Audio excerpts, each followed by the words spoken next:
Well, good morning, viewers. A very warm and surprisingly clear day in Como for the Fiat annual Autobella show, and where they not only promote the Fiat club but all the other clubs to do with Italian design and high performance cars. And we're fortunate today to have a very interesting car, a Lancia, owned by Ian, who was at our recent Italian Auto Icons display in Carlton.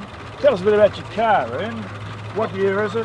Well, what have you done to it since you've had it? Well, it's a 1928 Lancia. The model is a Lambda.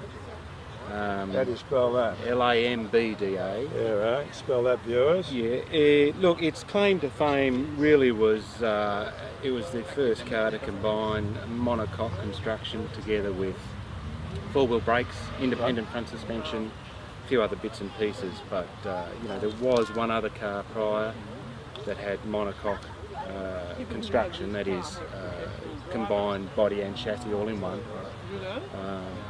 But the car really drives like a modern car, and we can jump in it and cruise on 100k and drive it.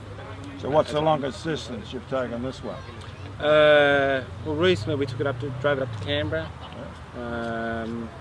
Last year we drove it up to Parks and Forbes, drove it around on a So it's not just event. a shopping basket? No, it gets driven every week and So as often as we can. So tell me, how long you've been a Lancia fan? I could get myself into trouble here. Oh well, look at it. I started with Fiats, you see. Did you? Well, that's why you're here. Yes, well, that's right. I had Fiats for probably the first 10 years of my driving life. I didn't have, it's fair to say, I didn't have a good run with Fiats.